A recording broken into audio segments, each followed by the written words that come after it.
Many people know about the adventures of Agrippina the Younger and Messalina, the most vicious women of ancient Rome. But somehow, they forget that they had a mentor who inspired such behavior by her example. This is Julia, the only and favorite daughter of Emperor Augustus. Father brought her up in strictness. Do not go to clubs and discos, be home before 9 o'clock, and so on. He personally filtered her social circle. She was to be an example of good breeding for the whole empire.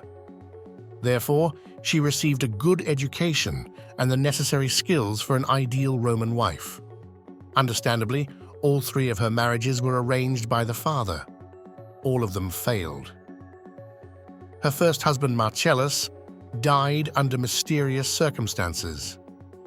Rumor had it that the wife of Emperor Livia had a hand in it, clearing the way to the throne to his son from the first marriage, Tiberius.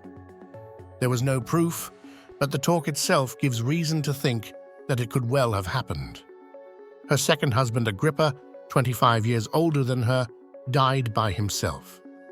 The third was the same Tiberius who hated her and married her, doing the will of the princeps. Freed from her father's strict custody, Julia went into all sorts of mischief. She cheated on all husbands, had a constant lover, and numerous disposable. Roman historians attribute her participation in completely obscene orgies, including in the Forum. There, she allegedly, after each, so to speak, committed action, laid triumphal wreaths on the heads of statues of respected Romans, and this at a time when her father fought for morality and passed a law to strengthen family values. Romans were not distinguished, from a modern point of view, special moral purity. The upper class also enjoyed demoralization, but everything had to be covered up and not on display. Yes, and Augustus, favorite wife herself, picked up pretty slave girls, but it was considered acceptable. Julia outdid everyone, even by Roman standards, but because of her status, she was not afraid of publicity and her father's anger, especially since he adopted her children. A Grandio Scandal broke out in 2 BC. The emperor was no longer able to tolerate all the antics of his daughter.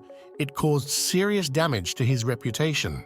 He probably knew everything, but became enraged when he realized that everyone knew the same thing. Julia was arrested and accused of preparing patricide and debauchery. Augustus stated all the charges in a letter to the senators. Out of shame, he could not address them personally. She was sentenced to death, which the princeps replaced by exile on a small island in the Tyrrhenian Sea. All requests for clemency he rejected, and after his death in 14 AD, Tiberius, who hated her, became the emperor. It became clear that she would not last long. That same year, at the age of 51, Julia died, it was said, of starvation. Disobedient daughter, you could say, set the tone for the subsequent development of the state. From this evil seed rose such sprouts as Agrippina the Younger, Messalina, Caligula, and Nero, who left contemporaries not the most flattering memories. Although about the mentioned characters, much is not also obvious because the surviving sources are clearly biased. And an interesting question is whether this crop was not sown by the divine Gaius Julius Caesar Octavian Augustus himself.